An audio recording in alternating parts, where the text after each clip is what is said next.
Les éditions Alexandre Stanquet vous présentent Le Scénariste.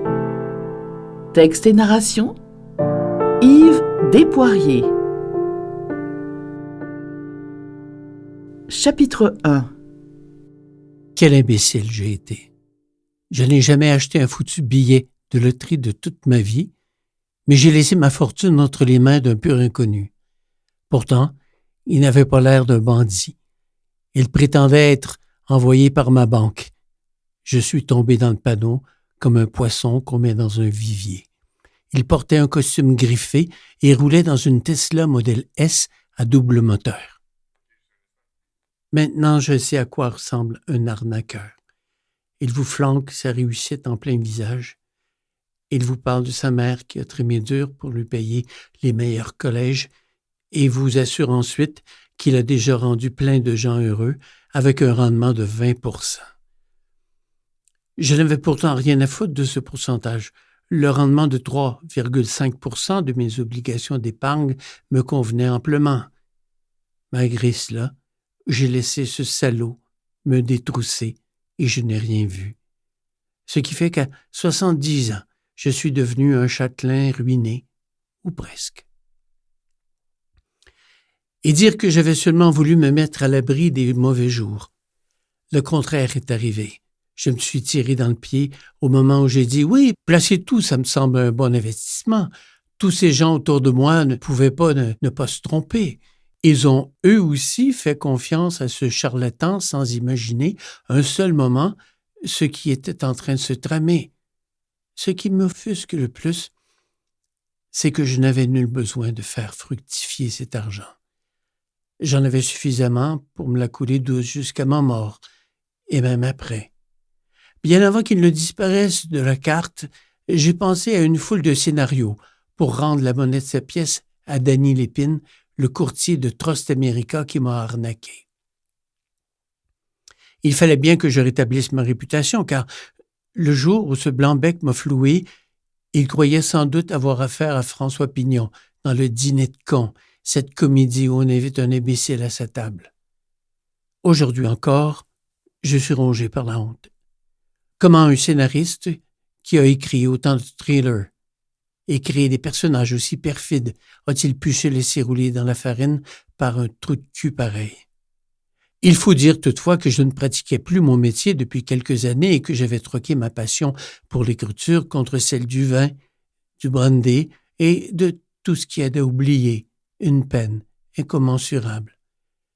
Mais je ne devais pas être complètement rouillé puisque j'ai rapidement imaginé une scène où cette fois Lépine serait l'arroseur arrosé.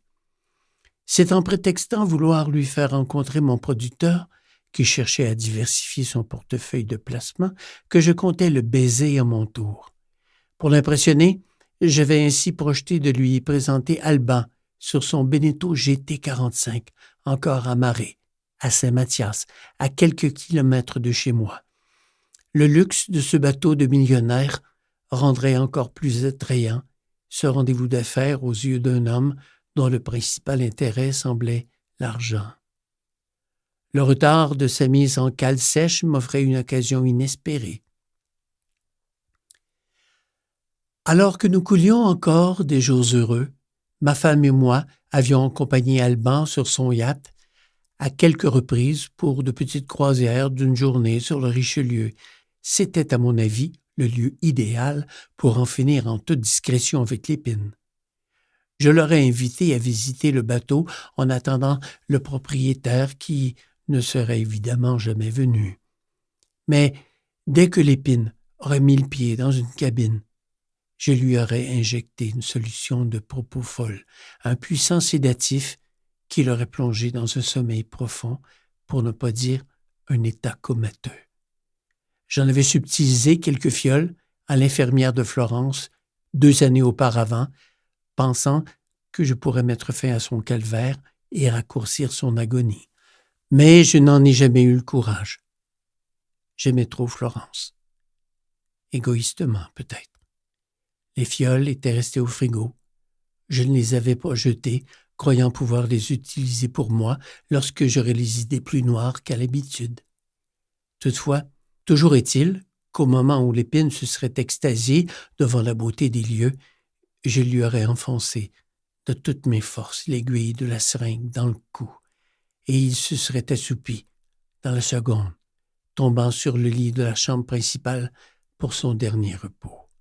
J'avais prévu faire ensuite une croisière d'un jour en direction de la rivière des Outaouais pour disposer de son corps en l'attachant à des haltères de musculation dont je ne m'étais pas servi depuis 30 ans. Le cadavre serait ainsi demeuré au fond de l'eau jusqu'après ma mort. Mais un doute s'est mis à me tourmenter. S'il fallait que des amateurs de plongée décident de mouiller leur zodiaque à cet endroit, je serais fait comme un rat. On doit penser à tout quand on construit un scénario. Alors imaginez un peu ce qu'implique éliminer le corps d'un homme. Il ne s'agit pas simplement d'une scène à couper ou d'un personnage à remplacer. Finalement, mon choix s'était limité à un éloignement de quelques dizaines de kilomètres. J'avais déjà repéré une baie tranquille où j'aurais pu m'ancrer discrètement pour découper en paix le corps de l'épine à la tronçonneuse et empiler les morceaux dans une demi-douzaine de grandes glacières que j'avais trouvées en solde chez Canadian Tire. J'aurais travaillé sur la grève pour ne pas souiller le bateau d'Alban. Une fois à la maison, j'aurais déposé le tout dans le vieux 45 gallons de métal où je fais brûler mes feuilles mortes et j'y aurais versé de l'acide fluorhydrique dont on se sert généralement pour mater le verre ou encore pour nettoyer des surfaces en aluminium. Dans Breaking Bad, Walter White l'avait utilisé pour éliminer un corps. On apprend beaucoup de choses à la télé. J'aurais donc immergé le cadavre débité de l'épine dans un baril rempli de cette solution. Le lendemain, même le baril se serait volatilisé. Il ne serait resté que des cendres que j'aurais dispersées aux 4 vents, sans prière ni larmoiement. J'aurais ainsi eu l'esprit tranquille pour le reste de mes jours.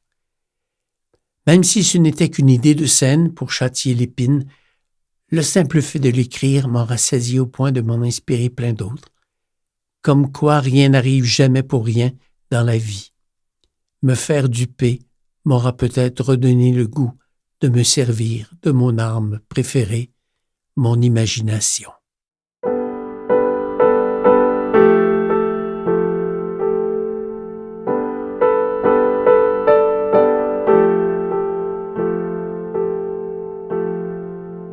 Chapitre 2. Je suis un piètre calculateur. Florence, ma femme, l'a toujours su. Voilà pourquoi elle gérait nos affaires. Mais aujourd'hui, je suis seul. Octobre, le mois des derniers bolets, celui où je range mes cannes à moucher, où j'allume un premier feu dans la cheminée, n'est pas seulement celui où on m'a extorqué mon argent. J'ai perdu bien plus encore. Florence. Son agonie aura duré 2 courtes semaines. Très peu de temps, en regard des 3 années dont j'ai eu besoin depuis son départ pour expier la somme de mes fautes. Je n'oublierai jamais ses yeux, à demi ouverts, comme si elle avait voulu s'assurer que je reste à ses côtés jusqu'à son ultime rafale de soupirs. Ces derniers instants ont été précipités. Nous avons à peine eu le temps de ressasser nos plus beaux souvenirs qu'elle s'est éteinte comme une bougie à la fin de la nuit. Ce matin-là, elle était presque aussi belle qu'au premier jour de notre rencontre. À sa demande, l'infirmière lui avait mis son rouge à lèvres préféré, celui qu'elle se dépêchait d'appliquer quand un visiteur se présentait à l'improviste. Elle disait le porter pour s'hydrater les lèvres, mais je sais à quel point elle tenait toujours à se faire élégante et coquette. Florence ne sortait jamais sans se maquiller. Pourtant, c'était une beauté naturelle. Même sa peau, amincie par le temps, n'avait pas altéré l'éclat de son regard. Il m'arrive parfois, quand je réussis à trouver le sommeil, d'entendre Florence esclaffer et se moquer de la vie. Même dans mes périodes les plus tumultueuses, elle savait trouver, je ne sais où, les mots pour me rassurer et me convaincre que la passion allait me faire renaître de mes cendres. Florence était plus que l'amour de ma vie. Elle était aussi ma muse et la plupart du temps ma première lectrice.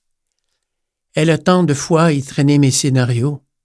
Souvent, Il suffisait d'un commentaire de sa part pour me conforter ou me faire exploser de colère. Si je lui interdisais d'être complaisante, je ne tolérais pas non plus qu'elle anéantisse une idée. J'ai parfois été abjecte avec elle. Il faut dire que l'alcool et l'exaspération ne font pas bon ménage. Le métier de scénariste est encore plus complexe que la haute couture. Il ne s'agit pas seulement de rapiécer une scène pour réparer la structure d'un scénario. J'ai dû à l'occasion faire appel à un script doctor pour corriger des problèmes structurels alors que j'aurais dû simplement rencontrer un psychiatre. On devient parfois obsédé par ce qu'on écrit. Florence déchiffrait l'angoisse qui m'habitait quand j'étais contrarié. Personne ne me connaissait mieux.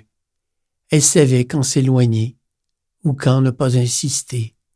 Elle fermait même les yeux sur mes écarts et mes fuites. Ainsi, il m'est arrivé de partir quelques jours sans donner de nouvelles et sans justifier mon absence, histoire d'apporter un peu de chair à mon manuscrit. J'ai été grossier plus souvent que mon tour avec elle. Comment a-t-elle pu me pardonner autant d'effronteries? Aucune autre femme n'aurait accepté de vivre avec un homme aussi égoïste. Sans doute que Florence me connaissait mieux que je ne me connais moi-même et devinait bien que mon égarement n'était que passager. Aujourd'hui, je suis puni. Aucun alcool ne réussit à m'apaiser autant que son souvenir. J'aurais voulu fermer les livres le même jour que Florence et m'endormir à ses côtés. C'était pourtant mon plan initial. Des milliers de journées de souffrance m'auraient été ainsi épargnées. C'est d'ailleurs pour cette raison qu'elle m'avait imploré de rendre son départ hâtif. Mais comment peut-on mettre fin à la vie de la femme qu'on aime? Par conséquent, elle avait surtout insisté pour que je continue la mienne et même pour que je la recommence. Afin d'apaiser mon désarroi, elle était allée jusqu'à jurer qu'elle se manifesterait un jour par l'amour d'une autre. Je n'y ai jamais cru.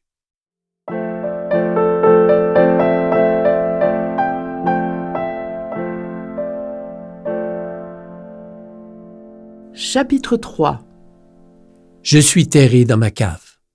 Le canon bleu et froid de ma carabine Winchester 270, posé sur mes lèvres, prêt à me faire exploser la cervelle.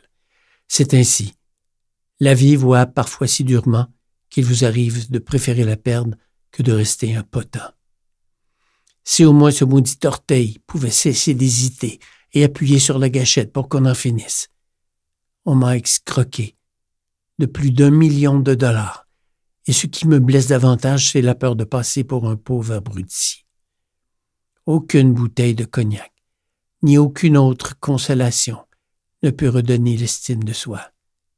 Ma fille a quitté la France pour venir m'apporter son soutien et je l'ai poliment retournée chez elle tellement nous nous sommes disputés.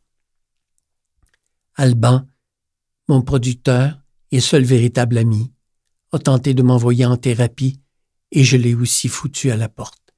Il n'y a parfois que le temps qui puisse arranger les choses. Le temps ou la mort.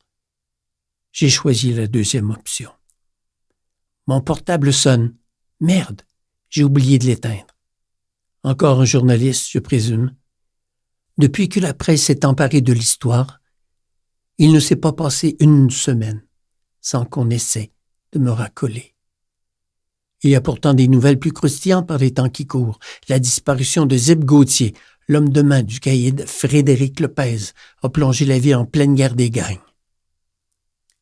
Depuis l'événement, on ne parle plus que des hostilités entre le clan sicilien et les Rockers. Les attentats pullulent en ville. Il y en a un nouveau tous les mois. Alors, en quoi mon revers de fortune peut-il intéresser quelqu'un? En comparaison avec le climat de terreur qui sévit en ville, l'arnaque dont j'ai été victime ne devrait être qu'un fait divers. Rien de plus. Sans compter que j'aurais préféré que cette affaire reste anonyme. Je déteste qu'on s'apitoie sur mon sort ou qu'on me croie accablé. Je suis en colère. Point. J'ai déjà aimé la vie. Il fut un temps où rien ne me satisfaisait plus que de passer des heures à drageonner les tomates de mon potager en leur faisant écouter du Beethoven, surtout la 9e. Plein d'autres choses me rendaient jadis heureux. Savourer un gâteau des anges recouvert de bleuets qui craquent sous la dent, ouvrir un de mes clos du pape 2005, mais surtout sentir la tiédeur. Embrumée de Florence, dans le creux de mon épaule, à la nuit tombée. Sans elle, le bonheur est devenu impossible. Ma vie empeste de la farine brûlée et mes mains sont âpres comme du papier démeuri à force de ne plus toucher la peau d'une femme.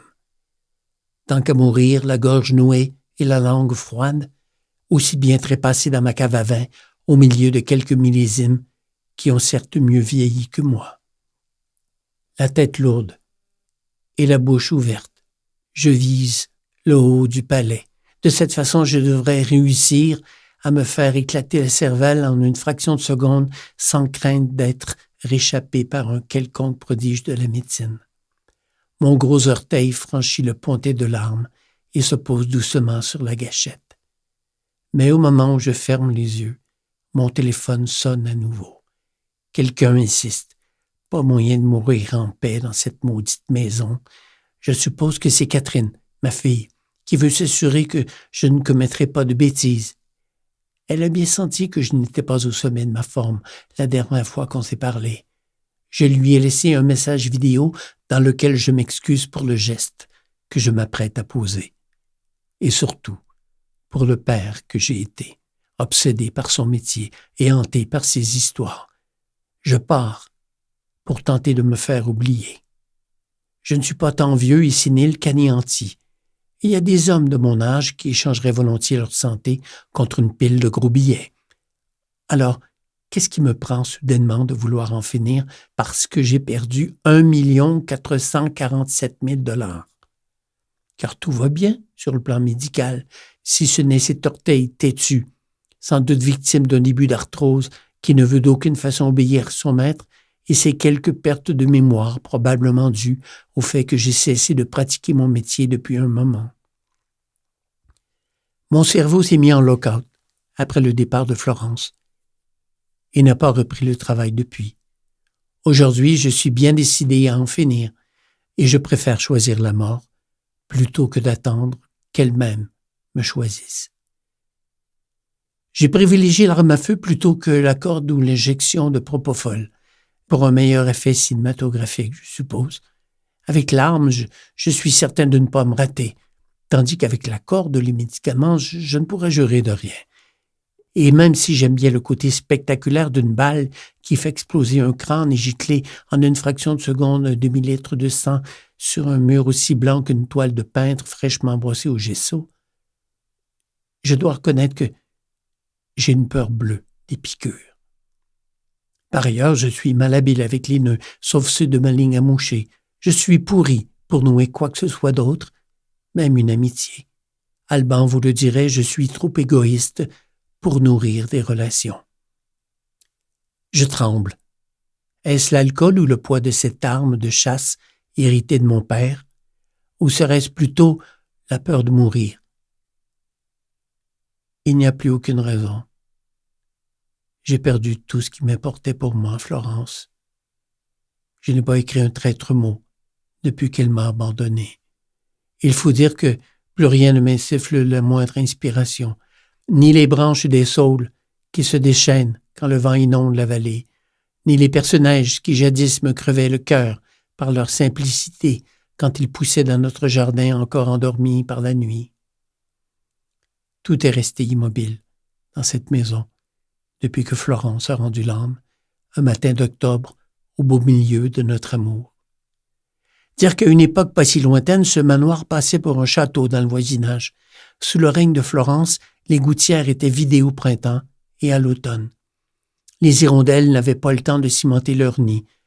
La peinture ne manquait jamais sur la balustrade et les quelques gargotes qui dorment au-dessus des fenêtres de la façade étaient aussi astiquées que des chaussures de bal. Aujourd'hui, je ne fais plus rien dans cette demeure. Je ne soigne guère son apparence, ni la mienne d'ailleurs. Ma barbe n'est plus taillée depuis des mois, et mes cheveux se font la guerre. Je sors rarement. J'ai découvert l'usage des conserves et des surgelés. Je survis en mangeant du thon dans l'huile, des sardines en boîte et de la langue de bœuf saumurée et, à l'occasion, du saucisson avec du pain et de la moutarde. Mes lèvres ont perdu la fonction de sourire et mes papilles n'apprécient plus autre chose que le brandy ou le vin. Moi qui aimais tant la cuisine de Florence et qui lui rapportais de mes excursions matinales des morilles au printemps et des bleuets sauvages en été. Alors, diable, qu'est-ce qui empêche cet orteil d'appuyer sur la gâchette? Quelque chose me retient-il dans ce monde que je n'ai jamais été aussi prêt à quitter? Serait-ce à cause de cette nymphe qui a frappé à ma porte il y a quelques jours? Il n'y a bien que le regard d'une femme pour vous retenir de poser un geste pareil. Je n'aurais jamais cru que Florence tiendrait sa promesse. Alors qu'est-ce que je fous avec cette arme appuyée sur mes lèvres? Je me résigne à la déposer au sol avant qu'elle ne déclenche une capsulite dans mon épaule. Je suis maintenant désarmé. Il n'y a plus rien à craindre. Je renonce à la mort. Pour l'instant, je m'accorde un sursis. J'espère ne pas le regretter. 2 jours plus tôt, j'ai ouvert la porte en pensant qu'il s'agissait encore d'un spéculateur tentant de profiter de mon argent. Comme si je n'avais pas suffisamment donné à autrui cette année. Mais cette grande et jolie brunette plantée devant moi sur le pas de ma porte, coiffée d'une tourmaline et parée d'un sourire à faire craquer le bois des moulures du vestibule, ne pouvait pas me vouloir du mal. Après avoir pointé la pancarte « à vendre » sur mon terrain, elle s'est présentée tout naïvement comme étant une infirmière. Au moment où elle m'a serré la main, j'ai cru qu'elle tentait de prendre mon pouls, tellement nous sommes restés soudés, longtemps. Mais bon Dieu, qu'est-ce que faisait une infirmière dans l'entrebâillement de ma porte à cette heure du jour, ou même à cette période de l'année, surtout sous la pluie? La dernière fois que j'avais passé des examens médicaux, mes prélèvements n'avaient révélé aucune anomalie, ni à la prostate, ni au cœur, ni dans le sang. Aujourd'hui, on y trouverait sans doute beaucoup d'alcool. J'ai alors pensé que cette infirmière venait m'annoncer ma mort prochaine. Ce qui en soi n'était pas une si mauvaise nouvelle. Je voyais même plutôt une coïncidence, puisque j'y songeais depuis un moment déjà.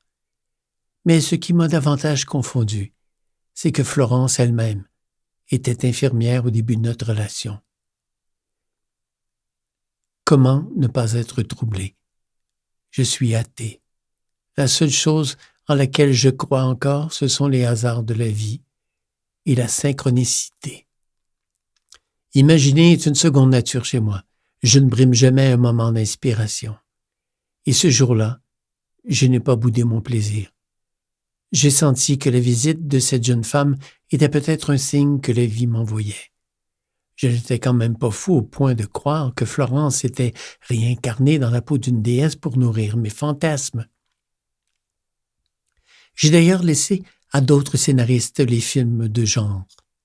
J'écris des thrillers psychologiques et des histoires d'amour, et parfois je fusionne les deux. Obnubilé par autant de plaisir et de beauté, j'ai contemplé cette belle inconnue un long moment avant de constater qu'il pleuvait et qu'elle était aussi trempée qu'une soupe. Je l'ai invitée à entrer dans ma maison pour ne pas dire dans ma vie. Voyez comme il m'arrive parfois de faire preuve de savoir-vivre. Surtout avec les femmes, et plus particulièrement quand elles sont charmantes. On dirait que Florence m'avait enseigné les bonnes manières juste au cas où je trouverais un jour sa dauphine. Ce ne sont pas toutes les femmes qui me séduisent. Au premier abord, ce qui m'enjôle, c'est leur parfum, un peu comme pour Al Pacino dans Scent of a Woman. S'il est d'ailleurs un de mes sens qui ne m'est jamais abandonné, c'est l'odorat. J'éprouve presque autant de plaisir à sentir l'arôme d'un bon vin qu'à le goûter. Et je suis un homme difficile, mais cette fois, j'ai eu l'impression soudaine d'être en terrain connu. Un souvenir envoûtant m'ont rapidement titillé, sans que je puisse mettre un nom ou une date dessus. Le parfum de cette femme ne m'était pas étranger. Le mouvement de ses lèvres qui libérait sa langue rose et délicate quand elle cherchait ses mots m'a excité. J'aimais déjà tout d'elle, à commencer par ses yeux dont je n'arrivais pas à saisir la couleur. Je tentais d'ailleurs de m'en détacher de crainte qu'elle se sente épiée sous mon regard insistant. Pour éviter qu'elle entende les battements de mon cœur et surtout ses faux bonds, je préférais la garder à distance. Et Dieu sait combien j'aurais voulu la prendre dans mes bras. Je n'avais ressenti pareille attirance depuis des années. Durant cette visite imprévue, je ne cessais de penser à Florence. Pas parce que les deux femmes se ressemblaient, mais plutôt parce que leur rencontre m'avait saisi d'un même ravissement. Nous avons pris le thé ensemble et grignoté quelques biscuits, histoire de faire connaissance, le temps qu'elle se sèche un peu. J'ai tout de suite remarqué la façon dont elle trempait son sablé dans le thé et dont elle s'essuyait la bouche par de petits gestes, comme le faisait aussi Florence, pour éviter d'étaler son rouge à lèvres. Elle m'a d'ailleurs laissé de parfaites empreintes sur sa serviette de table que je conserve précieusement comme un artefact dans mon bureau. Si cela se savait, je passerais sans doute pour le pervers que ma fille a toujours cru que j'étais.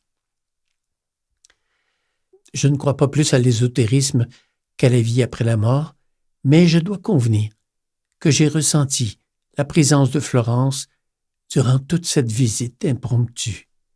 Cette femme ne pouvait que tomber du ciel. Devais-je me remettre à croire en Dieu? Je n'avais plus invoqué personne dans l'au-delà depuis que Florence m'avait quitté.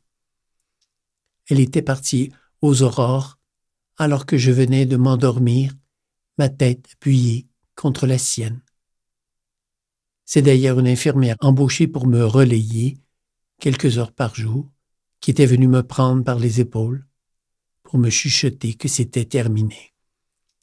Comme quoi, même un scénariste peut oublier que toute histoire a une fin.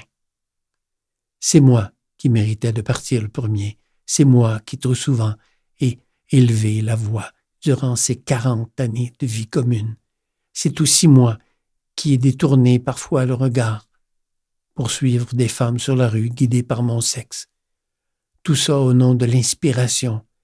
J'en ai mis beaucoup sur le compte de mon délire, je l'avoue. Tandis que Florence, elle, n'a jamais connu la moindre transgression. Elle était un ange dans la vie comme sur la route. Elle s'arrêtait toujours au feu rouge, même au jaune. La vitesse ne l'a jamais grisée. Elle lui préférait la beauté des paysages. J'ai beau lui chercher des défauts, Florence ne m'a jamais contrarié, à part dans ces moments où elle lisait clairement dans mon jeu. Mais aujourd'hui encore, j'ai l'impression qu'elle me pardonne tous mes écarts offensants. La preuve, cette femme qui m'est apparue comme sa messagère débarquée chez moi pour tenter de m'apporter je ne sais quoi, ou pour me sortir du purgatoire et faire entrer le soleil dans cette maison qui ne l'avait pas vue depuis des années.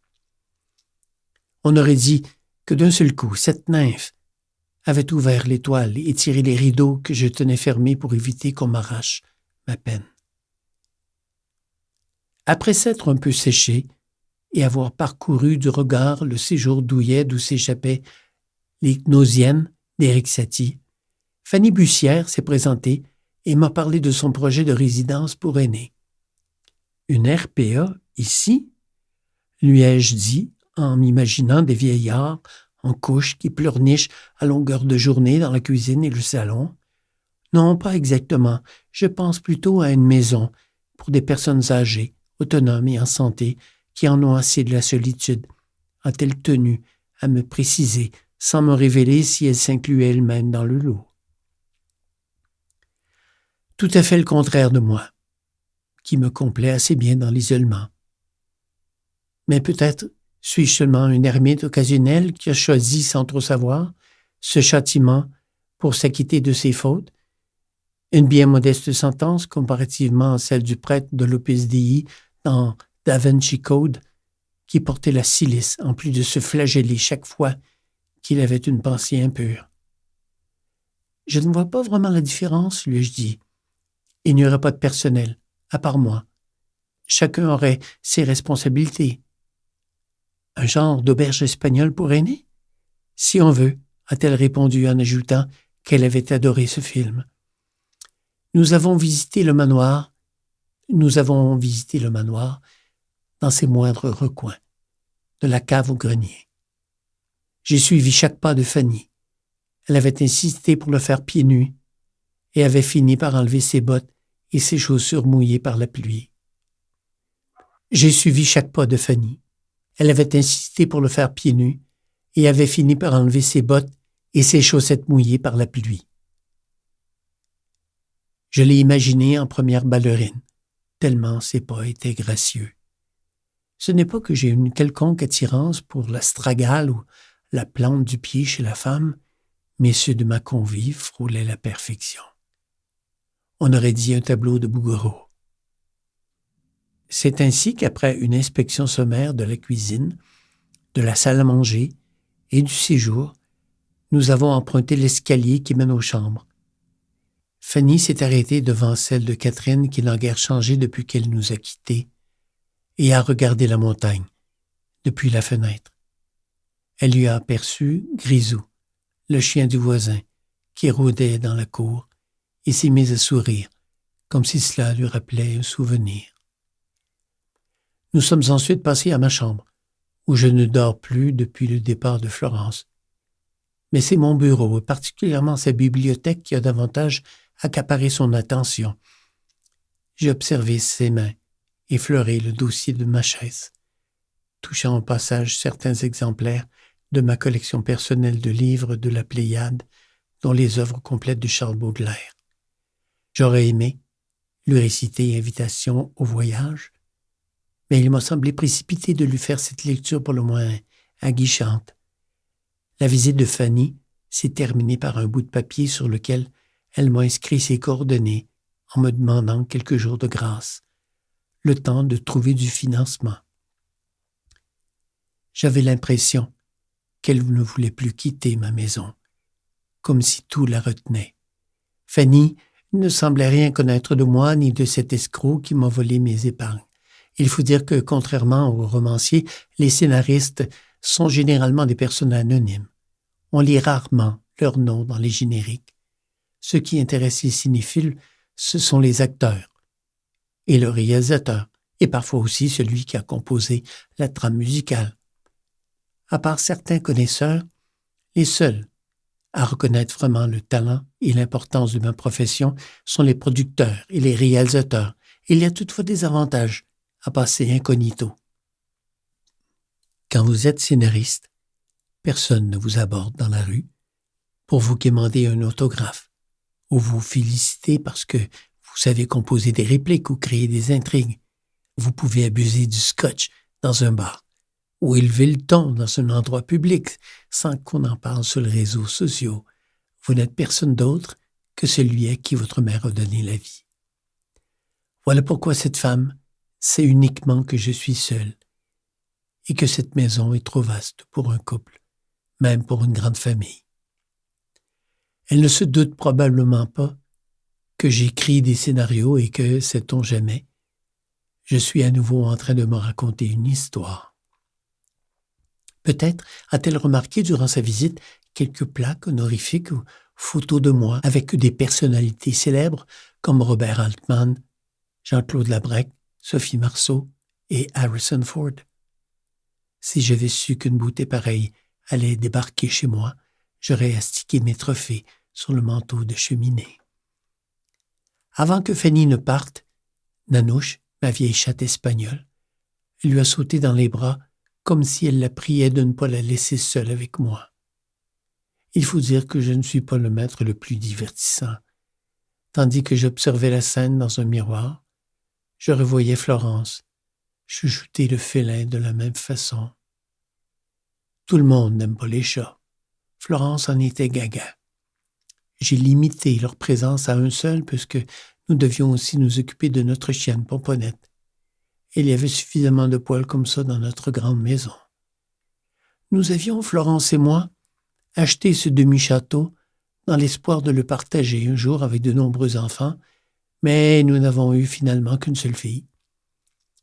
Nous rêvions aussi de domestiques pour nous entourer et nous aider à l'entretenir. Mais je n'ai pu qu'endurer Bérangère, notre gouvernante. Ou plutôt, devrais-je préciser, c'est la seule domestique qui ait pu me supporter durant autant d'années. Elle nous a quittés il y a 7 ans, devenue trop vieille pour monter l'étage et trop faible pour tenir le coup lorsque nous partions plus d'une semaine. Pomponnette, elle, a rendu l'âme il y a quelques mois à peine. Elle avait sans doute pressenti ma propre mort. Il ne reste que moi et une vieille chatte dans cette retraite bourgeoise. Plus personne pour assister à mes crises existentielles et mes poussées d'enivrement. Florence, elle, devinait bien que je finirais par me calmer, déchiré par le regret d'avoir claqué les portes et juré comme un charretier. Elle m'attendait généralement assise au salon avec un verre, plongée dans les histoires d'un autre, devant la cheminée, en faisant semblant de ne pas m'avoir entendu sortir de mes quartiers. Je détournais le regard, cherchant des mouches au plafond et un peu de salive pour décoller mes lèvres fusionnées, incapable de lui demander pardon. Aujourd'hui, je suis un homme noyé par la peine et rongé par le remords. Je m'endors souvent en tentant de toucher l'ombre de Florence du bout des doigts. Je pense à tous ces jours où je ne lui ai pas dit « je t'aime », souhaitant alors la rendre jalouse des femmes que je déshabillais dans mes manuscrits et parfois, je dois l'avouer, dans des chambres d'hôtel. Je ne pouvais résister à l'idée de sentir le parfum des peaux inconnues. J'ai croisé la plupart de ces femmes dans des bars lounge, là où l'on rencontre habituellement celles qui sont en mal d'amour. Des femmes qui rêvent de se vautrer dans des plumards vaporeux avec un autre homme que leur mari. Ce n'était chaque fois qu'une passade. Je me prouvais grâce à elles que je connaissais les mots pour séduire, mais surtout, je leur volais leurs répliques et les dépouillais de leurs attributs afin de créer des personnages qui allaient donner de l'authenticité à mes scénarios. Fanny est la première femme sur laquelle je posais mon regard depuis que je vis seul. Impossible de la chasser de mon esprit. Mis à part le fait qu'elle est infirmière à domicile pour un CLSC de l'ouest de la grande ville, je ne sais rien d'elle. Je l'imagine divorcée. Elle me semble plutôt jeune pour être veuve, et vraisemblablement, elle ne dispose pas du capital nécessaire pour ouvrir un hôtel particulier destiné... Nous espérons que vous avez apprécié cet aperçu. Pour continuer à écouter ce livre audio sur Google Play Livres, utilisez le lien dans la description de la vidéo.